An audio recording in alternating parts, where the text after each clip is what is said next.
be recorded. It will be shared with you. And as we're setting up that recording, again, if you're having audio issues, the first thing we recommend, please turn off your video. And likewise, I think perhaps we may turn off our video as well. And likewise, go ahead and you may have to change your audio settings from computer to phone. To do that, you're going to go where your microphone is and the arrow, the drop down next to it, and you can change your audio settings there. So where we understand the audio might be difficult to hear, we do apologize. It's for the large number of folks that we have in this session, and early morning bandwidth is very difficult with so many people working remotely from their homes at this time. So we are going to record this session. We're going to share a PDF with you with all the links at the end of this session so you won't lose anything. We really want to make sure that we can support you and that this is as simple as possible. All right, so how does this work? We really want to create the opportunity for you to share and learn. We invite open-ended questions. There's more than one possible answer, and we encourage you to share ideas and resources in the chat as we are going along if you feel like you want to add and contribute. Sometimes questions might be asked in the chat and not answered. We're going to do our best, but know that we are going to follow up and make sure that we can support you. And as we discuss and talk about things today, we want to remind you to really focus on what's within your control. There's lots of worry and fear. There's lots of things that we're unsure about at this time, but we really want to focus on what is best for our student-centered learning in our abrupt remote learning situation. So as of last week, our group has supported the development in these instructional principles for remote learning and teaching. You can find more information about this work at the URL that's been dropped into the chat.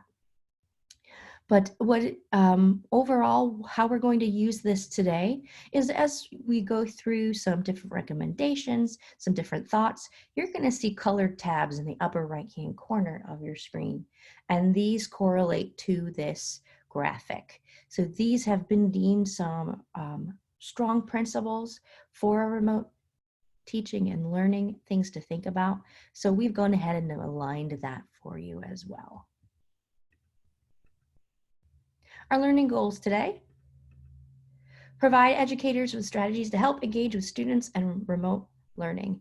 This is kind of where we're at. We want to give you some building blocks, some supports and helps of what you can do right now. We're also going to explore and reflect on ideas, some strategies, and concerns that we're hearing from the field for your students and their families at this time. So here are we right now. We're not okay, and that's okay. And we wanted to begin this session, Shayla and I, to acknowledge that. We're outside of our comfort zones. Being outside of comfort zones is already difficult. And right now, because it happened so fast, our remote learning situations, it's been hard on everybody. Every great teacher, no matter how you are in the classroom, adjusting to online and remote learning instruction is a big lift. And while there's lots of exceptional teachers out there in our chat, right? Not all of you feel that you're ready to move your instruction to remote learning, and definitely not at a moment's notice. This is not an ideal situation. So here we are, we're definitely out of our comfort zones, but consider we've literally changed 200 years of educational norms in about 2 to 3 weeks. So there's that. So you should feel pretty confident or proud at least about that, because that is a huge deal. You probably also feel that you're wearing many, many hats. You're juggling lots of things. You are not alone there. We have to recognize that we are personally and professionally in a crisis mode. the immediacy of our transition, it didn't leave us much time to be proactive and prepare at all. Many of us caught wind of a possible school closure, maybe on a Friday, and on Sunday we got the word that we were actually closing. So we first need to acknowledge that this is what's happened for our students, their families, but also you. We are all experiencing this collective crisis, and we're all processing this information differently. You know, and the worry here is, and I'm sure you've heard a lot about self-care and being empathetic, and what this comes down to is being in crisis mode can easily become a way of life in times like these. Pain, depression, anxiety, emotional trauma, stress and fear, they really reorganize our brain. And that process sets in motion and establishes this constant state of agitation. That's why we're really worried about our teachers right now. We're really worried about you. We're worried about our kids, and we're worried about our families. Basically, all of this is putting us in this persistent and taxing emotional strain, and it's straining our brains. And it's really difficult for our kids to learn, for you to create those lessons. So we want to acknowledge that. But we're here to support you and really think about those next questions. You know, what do I do now? Where do I start? And we're here to help. So, funny enough, helping others is one of the strongest coping mechanisms when we're in crisis mode. But as we're continuing and talking and sharing today, we really want you to think about the things that matter to you, the things that are in your control, and with that, what you should focus on. So in this session, again, we are going to be sharing lots of strategies and ideas. We're hoping that you'll find things that you could take away and use, but we need to ease the stress and create opportunities for ourselves and for others to know that, that they are doing enough, that they are making a difference, that you are doing enough and you are making a difference. So we're going to jump right in, and we'd like you to share. Again, I'm going to drop a Mentimeter link into the poll, so please resist adding to the poll. There's a Mentimeter link that I've just added, and I'd like you to take a moment and think about your one word. I feel to be successful in these uncertain times, I need to be. So one word only, using the link that's been dropped into the chat. I feel to be successful in these uncertain times, I need to be. So go ahead, share your one word.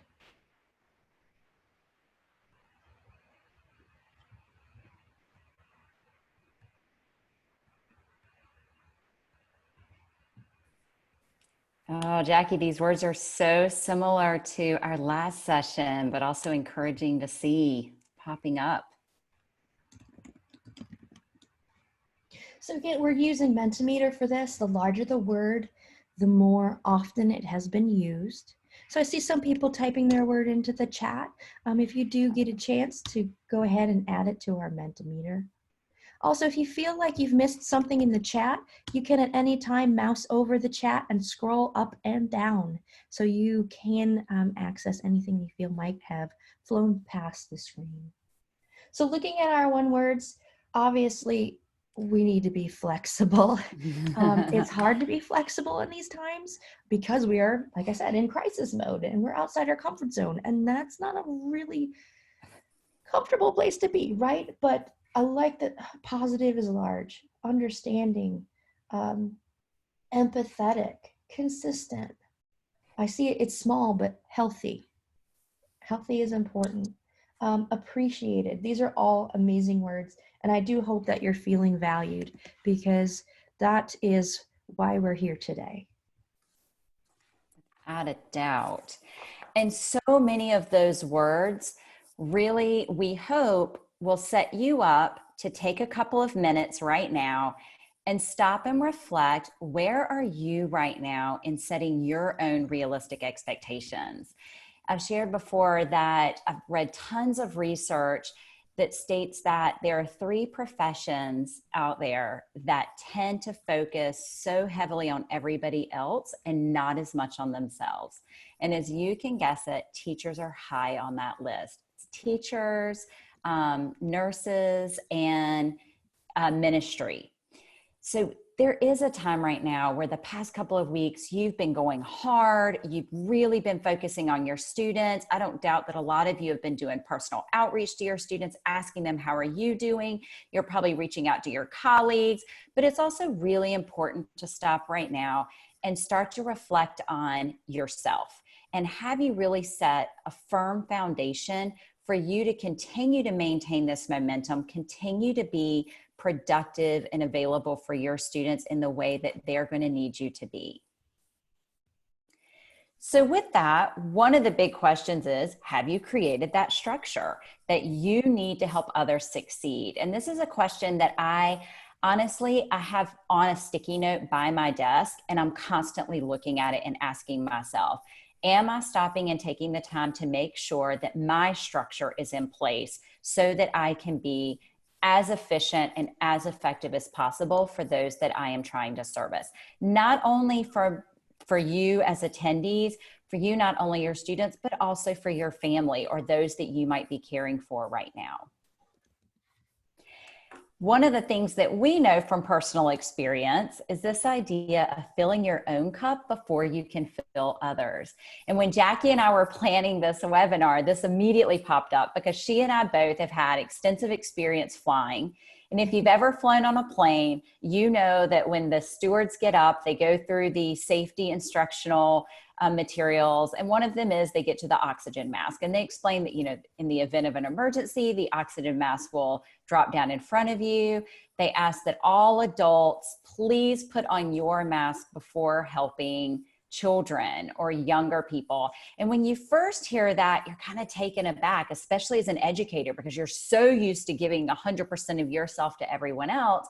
But then when you stop and think about the rationale behind it, it makes complete sense that if you don't have your oxygen mask on, if you aren't receiving the amount of oxygen that you need for your brain to work at 100% capacity, you can't help others because you are going to start to fade as well. And that's really what we're going to spend the next little bit talking about, is what are some tips and strategies that we can share with you that we have lived through ourselves as educators, but also that we have been able to gather and collect from those of you across the state right now that are all experiencing remote learning. The very first thing to take into consideration is your workplace. So if you would take just a minute to look at the images on the screen, and if you would like to post in the chat either A, B, C, or D, which is your ideal place to work? Like, where are you most comfortable? Is it sitting on your front porch, kind of relaxed in a chair or on a swing? Is it sitting further out away from your house, maybe under a tree? Is it plopped down on the floor, kind of in an odd position or in front of a little table? Or are you still like, nope, I need to have my desk. I need for it to feel like an official workspace. That's where my ideal workspace is. So I'll give you a minute to populate. I'm seeing a lot of D, couple of C. I think I saw one A pop up there earlier. Yes, and I see like D for some of you. It helps you to stay focused. Yeah, excellent. Well, a big part of also reflecting on your ideal workplace is stopping to ask yourself, is that ideal workplace the most productive space for you? And sometimes that's a hard realization to come to. I know for myself, I would love to be sitting in my recliner in the middle of my den. There's tons of sunlight that comes in. I love to be able to sit and work there. But I recognized very early on that that was not the best space for me, especially during this time, because it's a high traffic area. My family was constantly moving through. There was lots of noise. And although I was physically comfortable, I mentally could not get the work done that I needed. So again, taking that moment to stop and periodically ask yourself, does your workspace allow you to be productive? And that may mean, again, being flexible, getting up and moving to different spaces around your house, trying out different areas that maybe you previously thought, I could never work there. Oh, surprise, you might find that you're extremely productive and that allows you, again, to have a really good foundation for the work that's ahead. A couple of other things to consider. When you are teaching remotely, or if you are in a space where you are recording your sessions ahead of time, or even recording while you teach live, a couple of things to be mindful of. You may consider changing your background. You probably noticed when Jackie and I initially joined and we had our videos on that we had a different background. There are several different websites that you can go to in order to grab images. One of the great features in Zoom is that you can drop down to the little video icon. There's a little arrow next to it, and it says change your background. You can have a solid color. Sometimes whenever we join Zoom sessions, you'll see the tropics behind us. You'll see the mountains. You'll see wherever we wish we were doing this session live from. But also the benefit of changing the background, especially with elementary students, is they very easily get distracted by the things behind you. They'll sit there and say, oh, what is that a picture of behind you? Oh, is that your dog? Oh, what is that? Because again, they've never experienced seeing you in your home. So again, those are the little things that you can do to help keep them focused and not have those distractions. Also, place yourself where there are minimal noise distractions. One thing that I have learned, because I have children at home and a husband that's working from home, is by using a headset, it significantly cuts down on the noise that other people can hear around me. If you don't have a headset, just be mindful of maybe finding that space in your home where you feel like there won't be as much noise occurring behind you. Another big one, turn off your social media and email that may pop up, especially if you have it to give you a pop-up whenever you have a new message, because while you're recording or teaching, you don't want your students to inadvertently see some messages that might be popping up from colleagues. They might be coming from the principal, because again, those are things that are very quickly going to get them off track and they're going to be distracted by. And lastly, again, one that I have learned through experience, take a simple sheet of paper, write a very nice message on that sheet of paper to your mail person, your Amazon delivery person, your UPS person, and just kindly remind them to please not ring the front doorbell, especially if you do have animals in the home like I do that completely set them off. Again, just something as simple as hearing the doorbell go off in the middle of a session with elementary students can be highly disruptive and disturbing to them. So again, even before this session, I walked outside, typed a little sign, taped it over the doorbell, and it was done. Couple of other things to take into consideration. Burnout. It is real. It happens. Some of you may already be starting to feel a little bit of that starting to creep in. So a couple of things that you can do if you have not already done so that can really help to eliminate the effects of burnout. If you have not already established office hours, now is the time to do it. Again, I know we want to make ourselves available for our students at any point that they may need it, but that is also extremely exhausting and taxing on you. It also doesn't allow you to be productive because that means you don't have dedicated time during the day where you are sitting and just being able to focus on lesson development or just being able to focus on your own family and their needs. So we recommend maybe having an hour or 2 hours in the morning when you're available to your students, and then maybe another block late afternoon, early evening, again, depending on your family dynamics. But then that gives parents a little bit of flexibility as well as students of when they know that you will be responding to emails.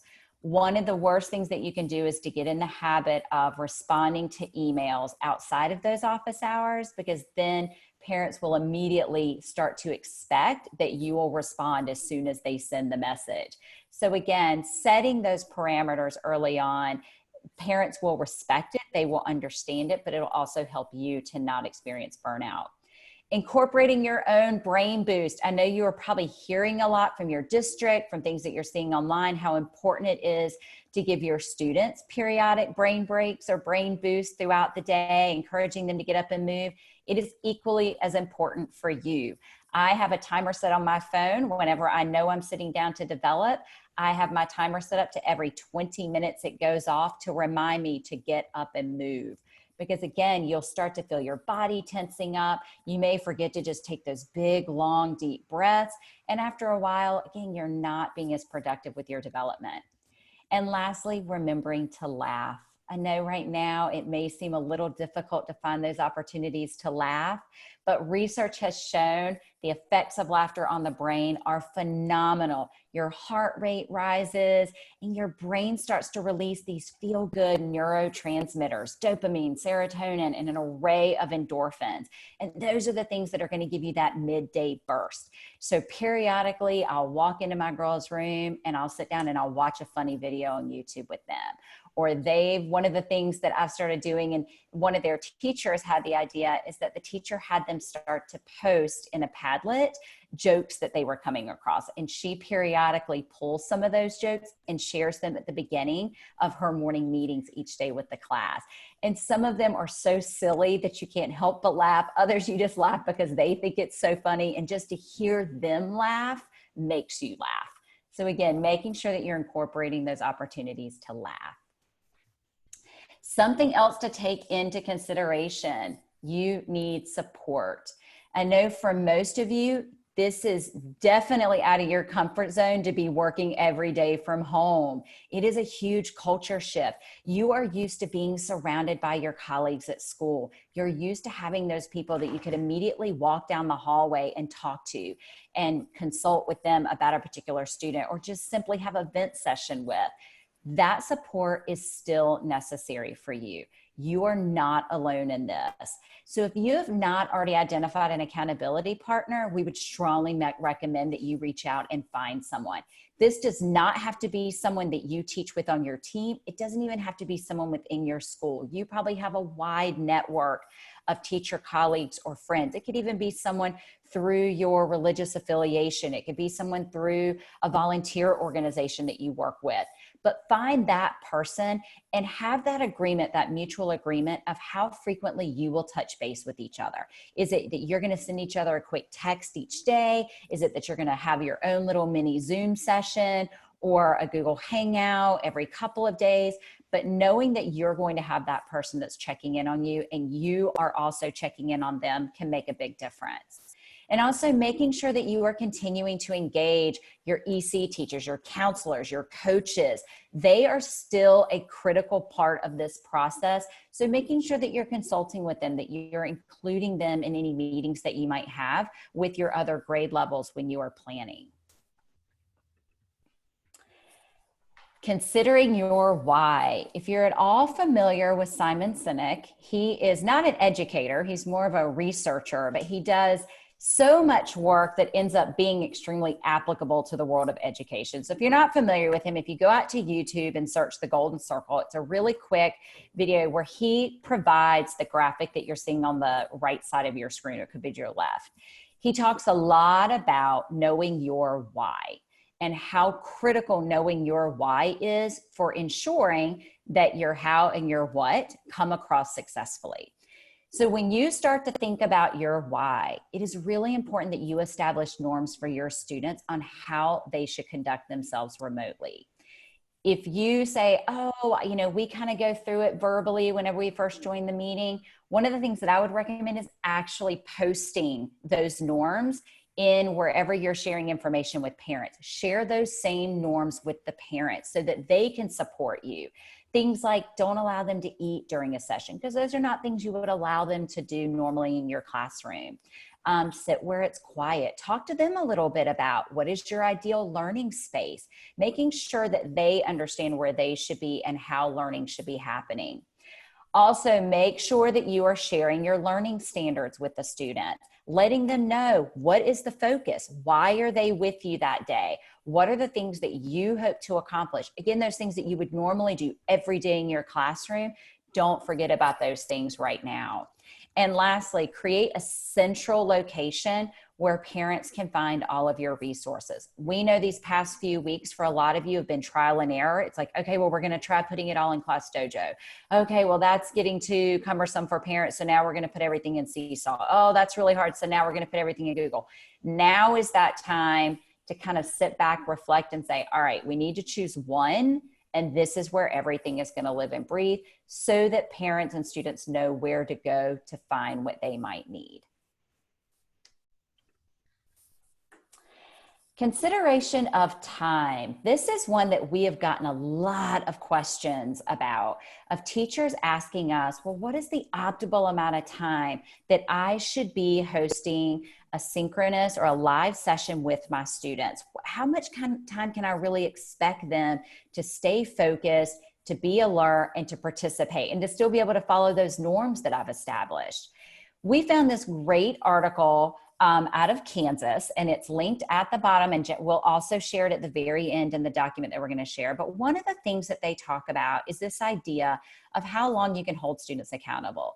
And if you look inside the red circle, you'll see that from grades like K1 to K3, you're looking at about a 45 to 60 minute span of time. As you get into the upper grades, 4th and 5th grade, you can extend it to about 90 minutes. But that does not mean 45 to 90 minutes of you simply talking at them.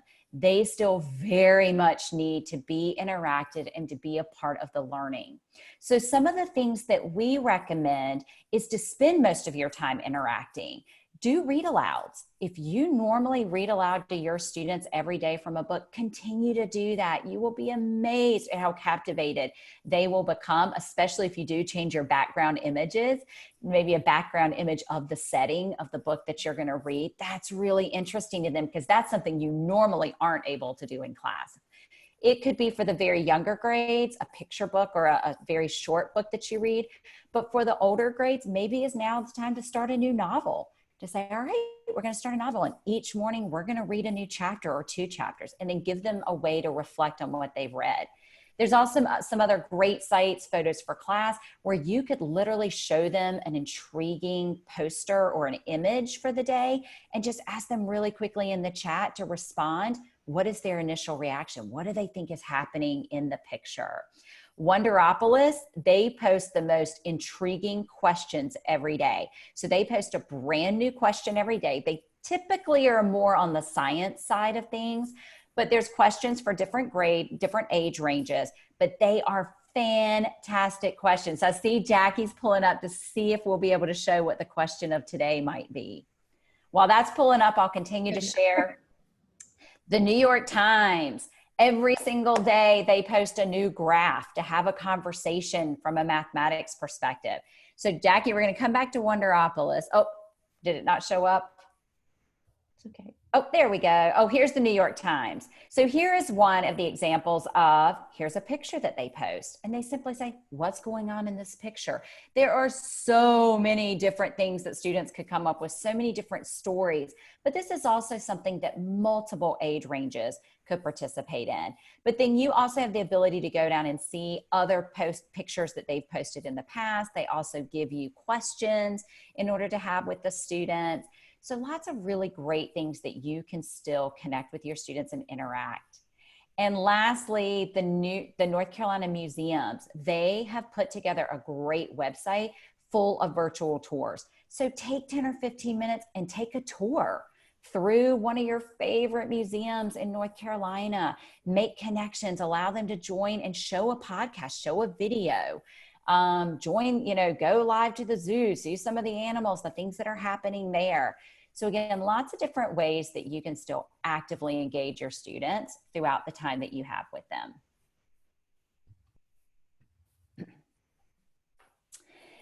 Consider breaks. I know we talked very early on about you taking brain boost or brain breaks throughout the day. Even in that block of 30 to 45 to 90 minutes, depending on the age range that you work with, it is really important to, even during that time, periodically stop and give them a break. This is a timer that we found off of YouTube. There are tons of great timers out there. Some play music, some play little images. We typically say about a 2-minute break is a really good amount of time. But be very specific and give them recommendations of what they are allowed to do during the break. Tell them just stand up next to their space and stretch, reflect. They can dance a little bit, just take a couple of deep breaths. But one of the biggest things that we have learned, again, through experience, do not allow them to physically leave the webinar, because then that can be very difficult. You're sitting there yelling over the Zoom, come back, it's time to start again. And you're losing critical instructional time with them. So again, just setting a quick timer, pressing play, giving them that break, letting them sit back down and then resuming with the lesson can make a world of difference. And above all, remember this, it's all about your students right now. It's also equally about you. It's making sure that you have a really firm foundation, but also that you are staying focused on the needs of your students. Don't worry as much about, oh, I've got to get through all of these standards in the next couple of weeks before school lets out. They've got to, at this point in time, it's all about knowing what your students need, keeping them engaged, recognizing that for a lot of them, they haven't seen other children. They have not interacted with their classmates in several weeks. So providing that time for them to share and collaborate, but also being very patient and taking into consideration a lot of things are happening right now within homes. Unfortunately, some people are starting to experience job loss, which can bring elevated stress and tension to a home. So being very patient and considerate of that, recognizing that some students, they may have an off day when they're on the Zoom, and maybe taking a couple minutes afterwards to have a one-on-one conversation with them to find out what might be going on. Also, unfortunately, recognizing that we have a lot of students that may be experiencing loss in their family, friends, neighbors that are passing away from the coronavirus. Again, unfortunately, it is a very real probability. We wish that we could shelter all of our students from this, but we can't. So again, just recognizing it and being considerate and patient with your students, understanding that they are learning in a different space as well. So we are really big about modeling what we teach. So we are going to give you a 20-second brain break. Normally we give you longer, but since we only have an hour with you and we have a lot of great information to share, but Jackie is going to set our lovely 20-second timer. Stand up, take a quick stretch. Oh, I see some people dancing. I love it. Throw your hands in the air, stretch for just a minute. Do what you need to do for the next 20 seconds. Countdown.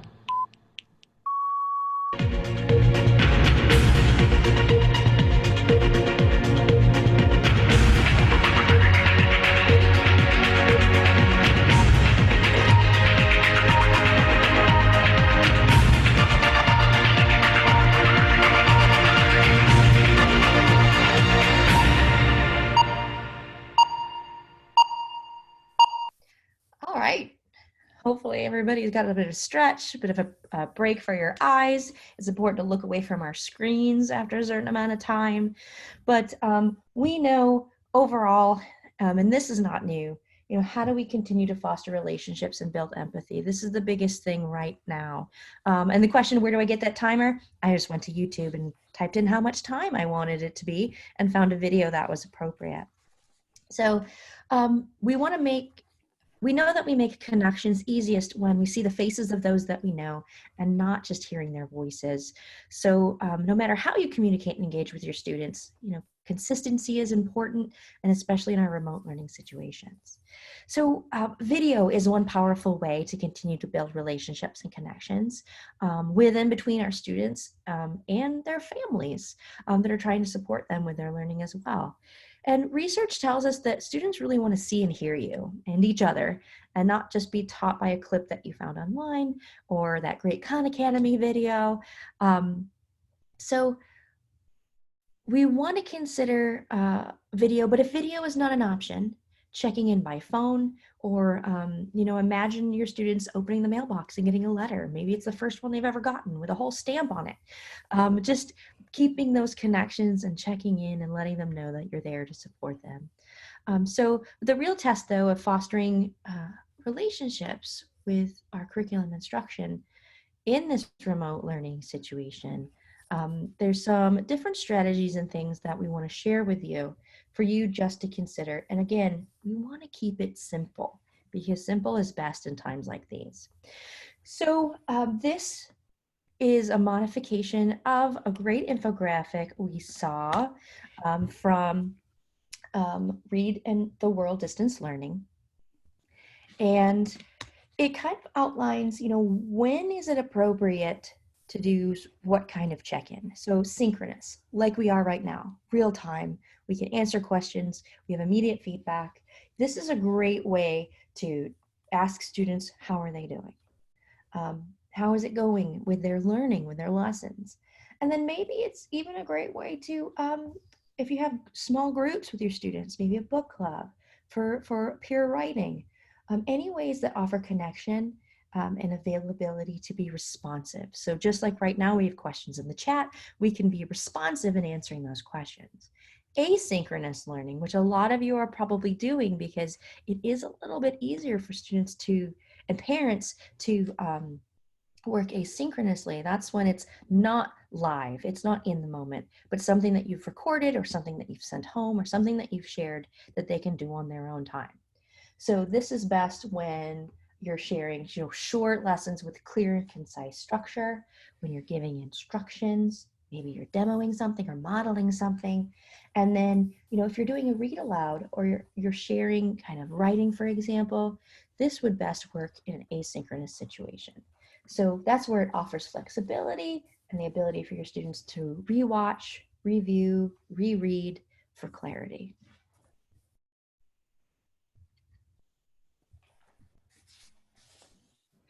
And then what if the internet is not an option, right? Because that's very real for not only some of us out there, but for our students, maybe in remote areas, or they only have a cell phone available. So if they have a device, maybe it's a school provided device, spotty internet, there's so many variables. This comes from Matt Miller from Ditch That Textbook fame. And these are some suggestions he has made and he has shared on his site along with many, many helpful resources. What do we do when there is no internet? What does that look like?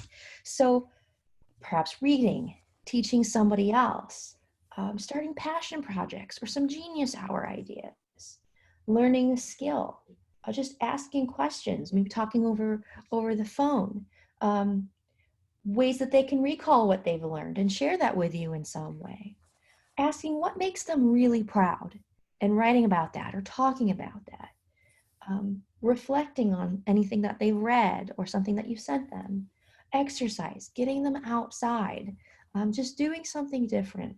And sometimes just being still can have an amazing impact as well. So we really have to think out of the box, and we need to teach our students to optimize this time, their bodies, their brains, to be better learners. So we know that our students can't always access, all of these great internet things that are being shared and put out there. But if you are sending some things home, if it's a blended situation, consider what it would be like if your students could maybe scan that worksheet and a little video of you pops up and you kind of help them through their problem, or they have an answer key or something to support and help them. Even if a student has in the family a cell phone that is capable of scanning a QR code, they can access you and your voice, for example. So these are some examples of a worksheet with a QR code scan that allows students to work out a problem, but then scan the code for a quick response, for some quick tips, for things that you want them to remember. It really can be anything. It could link to some text. It could link to a website, a video, really anything that you want it to. And one of the, we really like the QR code creator called Unitag, and I've dropped that link into the code. There are so many ways that you can consider using QR codes. I know in the classroom we use them to engage students, but if we're sending information home, and I've added a blog on using QR codes with some really specific elementary examples, that it's like you're kind of there sometimes. Or if you've got a parent who's really struggling to help that student understand the assignment that they're trying to do, having that QR code, even as a parent support, be like, hey parent, I know you're helping our kids out. Here's how we solve this problem, so that they have some context and they can support you as well. So just some tips and thoughts. Likewise, when we think about how we are designing our lessons, simple as best. I'm going to drop in the chat a video from Kristen Zimke, who does a lot of video teaching and video lessons. And She very keeps it really simple when she creates a video. It's no more than 2 minutes if she's creating a video, but this can translate even to any lesson that we're providing, even if we don't have video as an option. So it's on the teacher. Today I'm going to teach you. You're connecting them with that learning. Then it's the moment where you teach. Watch me, then I'll have you try. She's like, there's a demonstration or a modeling happening. So it's a show and tell. Then now you try. Students have to pause her video, for example, after she gives them instruction to then say, this is what you give it a shot. You give it an opportunity for them to try and do. And then lastly, it comes back to the teacher. They hit the play button again, and she says, she links it back to what that connection and learning was. So as you work, remember, is something that she says often. And in that video, and I'll drop it in again, she breaks down how she does it, why she does it. And then if you haven't already used tools like Edpuzzle, for example, Edpuzzle is really great, as well as QuietTube as an extension to share videos without all of the background and the noise and distractions. We wanted to share that resource for you as well. So there's many models that have been shared by educators over the last few weeks, but all of them have in common that they are simple, that they are focused on connections, that they're focused on collaboration, and you are at the center of it, right? So how are you setting up the learning? Ask students to explore some content, demonstrate their learning, but then it kind of loops back to you with that reflection, with that check-in. So overall, remember, our lessons are going to be shorter, but there's going to be more time for students to think and do. And lastly, here's another example. And you'll notice I have these little stars on all these examples of ways to consider how do we personalize and differentiate. So for example, my simple lesson could be, okay, I want students to explore. There's an instruction, here's a task. I'm going to explain my expectations for their learning really simply. And then I want them to apply and share what they've done in their learning with me. But then I might also have an option, just an optional way to extend and enhance for those students that maybe want a little bit more. So that's when I can maybe do some passion projects or a genius hour or something along those lines. And I'll take a moment to drop those links in our chat as well. But we want to make sure that we're not only supporting our students that need extra help, but how are we extending and making simple opportunities for our students to extend their learning? So this is, again, there's so many options and things that are available out there. We hear a lot back from educators that they're using HyperDocs, that they're using some choice boards and playlists. And I'm going to drop in our chat some additional tools and references for you to copy and paste and play with. There's so many models out there, and it's easy to get overwhelmed and bombarded by all of the stuff. But we've tried to vet some of that for you to support you, particularly in elementary, of what's going to be realistic and helpful for you. And again, we are going to share with you this slide deck with all of the links, so don't worry, you won't miss a thing. And ultimately, we want you to remember to have some fun. We've talked about getting kids up and moving. There's some interesting resources out there to create your own dance party. And code.org has created not only a choreography that students can play with, but we have a slideshow for you that you can create your own choreography. So I'll drop that into the chat.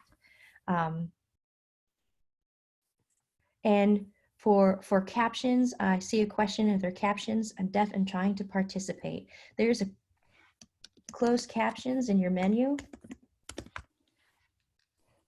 But then we have also designed all our curriculum to be accessible as well. And our last thought, as we're kind of wrapping up, is how are we offering feedback and encouragement in those checks for understanding? So I'm going to toss it over to Shayla to kind of help us wrap up before we close out our session. Fantastic. So for this very last portion, we are going to touch on offering feedback. This is another area that we've received a lot of questions of what should our feedback look like? How can we let our students know how they are progressing? I know for a lot of districts in North Carolina, they've kind of mandated right now you're not giving grades. We already know that students are not going to be held accountable for end of grade testing, but we still know that your capacity to provide them with feedback on how they are progressing with the learning that you are asking them to do right now is really important. It's also a stress reliever for parents, because you're going to have a lot of parents out there saying, okay, how do I motivate my child to do this assignment when there are no grades, when there are no, there's no feedback. So letting them know, no, feedback is still going to come. But no, for this next portion, we're just going to touch on a couple of things. But in our session that we will be hosting on Thursday, which at the end, Jackie and I will share some of the upcoming dates for our next webinar series, we are going to take a deeper dive into this idea of providing feedback. But one of the first things that we recommend when providing feedback is if time allows for you and your family dynamics allow, to schedule one-on-one time with your students and families. Again, this does not have to be every day. It could be once a week, but just dedicating that time. And it could just be for those students who you know are probably going to be struggling with the learning remotely. To be able to schedule time, it can be on the phone, it could be a Zoom session, to just sit with that student and the families and to say, what have you been able to accomplish this week? What are some of your goals? What are you still struggling with? To be able to provide some guidance or techniques for the parent to be able to support their child at home. But it's also equally important for that child to hear what is being shared with the parent. So it's a partnership between you, the parent, and the students. Making sure that the students very clearly understand what are their responsibilities in the learning. And this is something that can happen as young as pre-K to kindergarten, for them to start to identify, okay, what are you going to be responsible for doing? And then what is your role and what is the role of their family members or their parents? So again, dedicating that time can make a huge difference for a lot of your students. Also, making sure that you are providing reliable content resources. We know the past couple of weeks, we've seen a lot of teachers sharing content creation resources, spaces where students can go in and be able to create or produce things. Well, now we're starting to see teachers really focus in a little bit more on, okay, I want to be able to provide within a lesson a resource, something that has really solid content for those who do have internet. NCDPI, they've spent a lot of time in these early weeks developing a great website. It is dynamic. You can go in and filter by grade level, by content area, and it is flooded with great, reliable content resources. These are resources that they have vetted, and they are saying they provide grade appropriate resources. A few of those are noted on the screen. One of my personal favorites is News ELA. I use it with my own girls at home. Every day I get an update. I can assign the articles to my girls, and they have really enjoyed them. Sports Illustrated for Kids, they are offering free subscriptions right now. If you have students that are really into sports, this is a way to capture them for reading right now. The very last one, the Sesame Street, this one is completely in Spanish for younger grades, and it is wonderful content. This is great for your predominantly Spanish-speaking families, but I also know for a lot of your schools, your enhancement for language was Spanish. So for my own girls, this is a way for them to continue to develop their Spanish-speaking skills, that they aren't losing out on that time as well. Again, these are just a few that we've noted on the screen, but if you do go to the NCDPI site, which I know Jackie has provided in the chat, we will also make available at the end, you will find, I think, all of these out there, because they're great. Also considering single point rubrics. Again, we are going to dive much deeper into this later this week in our next webinar series on differentiation. If you are not familiar with single point rubrics, they will change your world. Jennifer Gonzalez with Cult of Pedagogy was kind of the guru that introduced this to the education world. But what's great about single point rubrics is they allow family members and students to provide feedback on how students are doing with work, and then there's space for you to provide feedback. So again, it's a joint partnership of the students very clearly understanding in the middle of the chart, what is it they're responsible for doing. And then the students and parents can highlight what are the really great things that they did. And then you can provide your own personal feedback on things that have been shared. And stopping and recognizing, this great quote by Arthur Ashe. I came across this a couple of weeks ago when we were doing research, and it really resonated with myself as a parent, as an educator. Start where you are, use what you have, do what you can. We're all at limited capacity right now because this is a very new space for us with teaching. We also know that our students may have very limited capacity to be able to engage and interact. So just stopping to say, where am I right now? What do I have access and the ability to do? And how do I just make the most of that for you and your students? So to wrap up, don't drop off just yet. And for the sake of our chat room, we know and we love, love, love whenever you guys share with us your gratitude for the webinar, but we are going to ask that you not add those comments right now to the chat, because we are going to be posting several different links in the next couple of minutes. The first one being the survey. Jackie and I cannot stress to you enough how much we appreciate your feedback. It is definitely helping to inform our future sessions. So Jackie's going to drop a link, or you can simply type it into your browser as you see it. But it's a very short feedback form. This is also how you will receive a certificate. We know for a lot of you, you want to be able to document your participation. You have to complete the survey in order to receive your certificate. When you complete the survey, there will be an option for you to indicate if you would like to receive a survey. That will be emailed to you following the session. So they are not going to automatically appear when you finish the survey. They will come to you in the next couple of days. So again, we would love and welcome all of your feedback. A couple of other things to make note. We are also recording this session. You will be able to grab the recording if you would give us a couple of days to get it out there. We also will provide a link to the slides. I think that link is actually already out there to these slides today in a PDF form. If you go to this site, you'll be able to capture the slides and the recording. And lastly, we would love for you to join us back again. This Thursday, we are going to launch a brand new webinar series. This one's going to be on differentiation for all learners. It will repeat twice. So we will offer it on Thursday, the 16th from 12 to 1, and again on the 21st from 9 to 10. And then the following week, we will offer another session on differentiation with a little bit more of a focus on foundations and models. So that one will occur the 23rd and the 28th. To learn more and register, you can go to the site at the bottom. Do know that they are not posting they are not posting links for registration too far in advance. It's usually the week prior that you will be able to register for the one that week. And I think that was to prevent folks from going out and just registering for all of them at one time and filling them up and then maybe not being able to attend them. They want to make sure that those who can attend are able to get in, because unfortunately there is a registration limit, I believe of 500 per session. So if you check back now, I'm pretty sure the one for the 16th and the 21st are out there. Yeah, they tend to open them up on Fridays for the next coming week. So on Friday, you're going to want to troll that go.ncsu.edu remote learning link that's shared in the chat. And lastly, DPI is offering coaching support. This is through the North Carolina Department of Public Instruction. They will host one tomorrow from 10 to 11 around this session.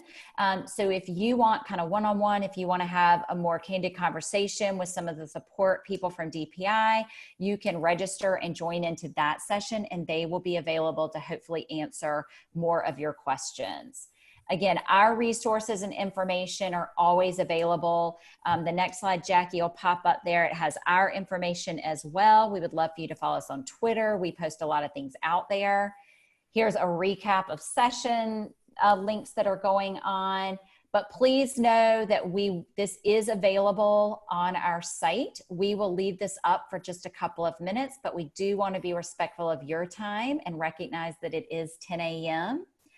Again, we thank you so much for joining us today. We hope that you will join us back for our second session focusing on differentiation. We're going to be diving into some tips and strategies. And if you are leaving us now, we hope that you have an amazing rest of the day. Thank you so much for joining us. Thank you all. And if you have any questions or need any help, we'll hang out for just a bit.